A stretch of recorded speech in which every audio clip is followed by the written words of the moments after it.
Evening, everybody. Well, October is just heating up, and literally today was very warm in Ontario. But the Toronto Star is not backing down with its propaganda garbage. So here's Lorrie Goldstein, maybe. He is a writer for the Toronto Sun, and yeah, I follow him. I think he's funny, and his articles are pretty good. He says today, quote, "Where's the Toronto Star's paywall when you need it? Social murder and this Doug Ford government. Make no mistake about it, Doug Ford policies will kill, not just kill the least well off, but affect the quality of life of all." And I was like, oh my goodness. And so here's the article, and you can read it for yourself. Link is in the description. It is a steaming pile of garbage that shouldn't be printed in a serious newspaper. It's laughable. It's the most ridiculous piece of garbage story I've ever read. And I stopped reading halfway because it was so stupid. And I'm not going to read it out because it's just dumb. And the Toronto Star should be ashamed of themselves for their absolute lack of journalism. This is insulting to anybody with half a brain who is Canadian. Seriously. So Laura Loomer went to see a John Tory debate. John Tory's debating Jennifer Keesmaat. And Miss, I think Toronto should be a province, Keesmaat is on the stage, but no Faith Goldie. So Miss Loomer's there for Faith Goldie, and this is a Faith Goldie tweet. And I'm just going to show you the initial part. And just the hypocrisy is funny. He's asked pointedly, why won't you debate Jennifer Keesmaat? And makes a little joke. And then talks about how everybody should be included except for these two other candidates. He says, I don't know why anybody would exclude the 33 other candidates, clearly saying there's two candidates who should be excluded, which is silly. So here's Laura Loomer, and Laura, well done. Well done. Seriously, you have more brass cojones than most everyone in current news. So well done. Mr. Tory, you have refused to debate Ms. Keesmaat one-on-one. You have stated your position stems from a desire for diversity, but your critics have suggested, in fact, this is a campaign strategy. In the words of Globe columnist Marcus G., what are you afraid of? Mr. Tory, you have 1 minute. Well, I guess I'd start by saying I'm right here debating. You are Jennifer Keesmaat. I'm right here debating you right now, but seriously. Why would anybody seek to exclude these two or any other of the 33 other? This is a rigged election. If you really believe that, then why won't you debate Faith Goldie? She is a candidate for mayor of Toronto. If you really believe what you're saying right now, why will you not debate Faith Goldie? Faith Goldie is a Christian woman, and she is running for mayor of Toronto. She is the best candidate for mayor of Toronto. Faith Goldie is the best candidate for mayor of Toronto. John Tory claims to care about diversity, but you are the definition of the white male patriarchy. Why will you not debate this? Let's go now. Okay, and link to the tweet will be in the description. So she stands her ground. She stands her ground for a full 2 minutes and then lets herself be walked out. So well done. A legitimate question. And I think that our democracy demands an answer. And not the answer of I'm part of the Rogers Control Trust and so I control the media in Toronto, including the Bell Media, apparently, who Faith Goldie is suing. That was announced this morning as well. And here is that. Because, according to its own material, it reaches 1.55 million Torontonians every day. So it's a good and important outlet. She wanted to air a simple 30-second ad. Faith, could you just read that ad so we get a sense of with pleasure what it was? And I'm going to not go through her reading the whole ad, but essentially they're suing Bell Media for breaking the law. Good on them. They should, and I think they should lose. Bell clearly broke the law.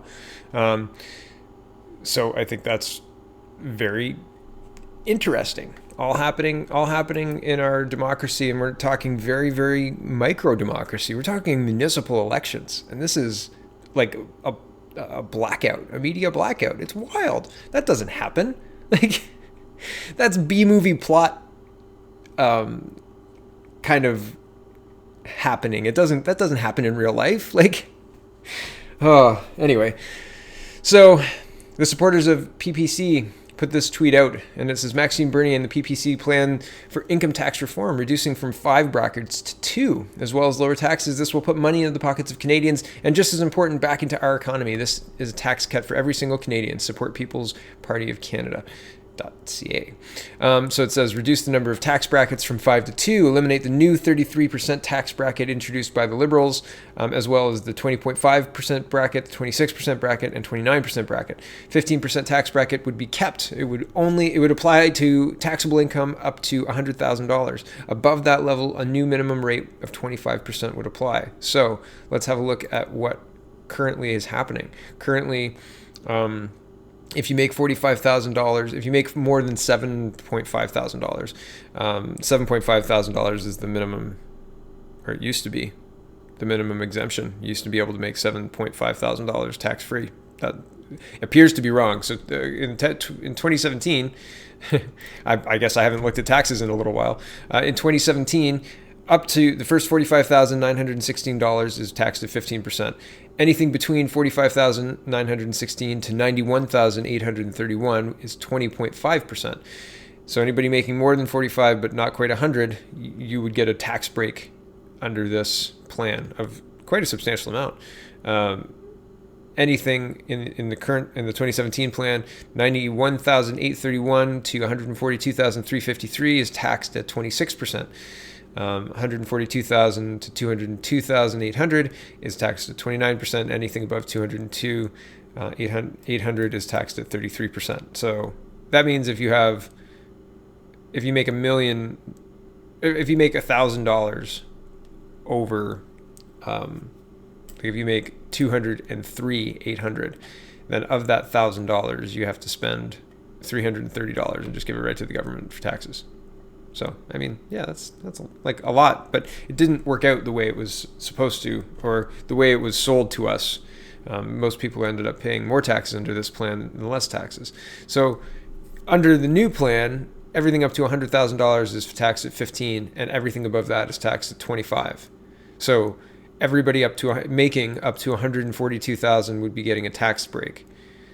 And everybody making more than that would be also getting a tax break, because the 29 and the 33 tax brackets don't exist. So wouldn't exist anymore. So, I mean, that's pretty good. But apparently Adam Vaughn didn't understand how tax brackets worked. So it says, and this is Maxime Bernier tweeting, he says, "Wow, incredible. This Liberal MP has no idea how our tax system works and does not understand the basic notion of marginal tax rates. He thinks the marginal rate applies to a person's entire income rather than to revenue above the threshold only. Is he fit to sit in the House of Commons and vote?" And he links to a tweet that is unavailable because it was deleted by Adam Vaughn. But thank goodness people got screenshots and gave it to Max. So Max says, "Seems like he got a call from the PMO and deleted all the tweets. Here's a pic of the original one. I hope he gets a crash course on fiscal issues before he votes on the next budget. Trudeau and Marno are two for that matter." And here's the tweet from Adam Vaughn. It says, Maxime Bernier, "So a person earning $99,750 would need a 14% wage hike to break even, or pay is cut until they earn 113 nuts, #nuts. And he just didn't understand that, it's different. It doesn't work that way. Anyway, I found it very funny. There are links to the whole thread, and Maxine says, "OMG, oh my goodness, he doubles down on his ignorance. He doesn't even know the basic personal exemption, $15K in my proposal, and believes more tax classes and settled tax rates, whatever that is what prevents you from being set back when your total revenue reaches a new bracket. Millions of Canadian taxpayers who worry about how much the total tax they pay, and especially if they're self-employed, worry about getting a refund or having to pay more every spring, know how this works. And yet an MP who votes on these rates in Parliament doesn't." And again, another legitimate question from the leader of the People's Party of Canada. He is lighting people up. So I've been reading as well, if you're going to cut tax rates that much, you need to understand that you're going to be having a smaller government. And I mean, one of the main things that I'm going to point to in response to that is Maxime has said clearly that he wants to put the healthcare back to the provinces. He wants to stop. He wants to stop bringing federal money from taxes and then giving transfer payments to provinces. And so I think that's a big chunk, and I don't have the numbers. And I was going to show you I will show you. This is the decentralizing and shrinking government platform in the People's Party policy kind of page, and in it he says, get Ottawa out of healthcare and transfer tax points to the provinces. So, and that just means like, you guys will be dealing with your healthcare. Here's the scope. Here's what you can do, what you can't do, and you have the power to tax for it, and we're going to stop taxing for it. So that's worth a couple of percentage points anyway.